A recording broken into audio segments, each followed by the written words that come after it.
అక్రమ మైనింగ్పై గత ప్రభుత్వం ఎందుకు చర్యలు తీసుకోలేదని ప్రశ్నించారు మంత్రి సీతక్క.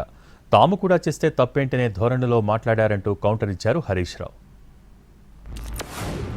ఒక దిక్కు చర్చ జరుగుతూనే ఉంది. మా మంత్రి గారు చర్చకు సిద్ధమన్నారు, రిపోర్ట్ అంతా తీసుకొస్తామన్నారు, సభ ముందు విచారణ చేపట్టి ముందు పెడతాం రిపోర్ట్ అన్నాక కూడా ఎందుకు అంత ఆవేశంగా ఒక పర్సన్ మా సహచర మంత్రుల పేరు తీసి ప్రత్యేకంగా టార్గెట్ చేయాలి సార్?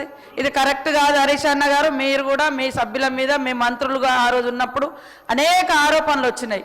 ఒకటన్నా అట్లా సభ ముందు పెట్టి ఉంచి మీరు విచారణ చేసి ఉంటే మీ పాలన ఆదర్శంగా తీసుకొని ఈరోజు జరిగేది.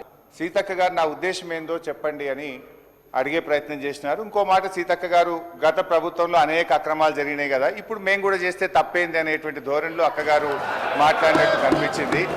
నేనేమంటున్నా అంటే అది ఏ ప్రభుత్వమైనా తప్పు చేయడానికి వీల్లేదు. నేను ఒకటే కోరుతా ఉన్నా ఏంటంటే, దయచేసి మీరు ఇలా అధికారంలో ఉన్నారు, what ever the enquiry you want you do. Already మీరు చేస్తున్నారు. కాళేశ్వరం మీద కమిషన్ వేశారు, విద్యుత్ కమిషన్ వేశారు, అనేక సిట్లు వేశారు, అనేక విచారణలు మా మీద జరుపుతున్నారు. జరపండి. ఎలాగూ ప్రభుత్వం మీది, అధికారం మీది, మీరు ఏదైనా చేయొచ్చు, చేయండి. దానికి మేమేమి అభ్యంతరం కూడా చెప్పట్లేదు.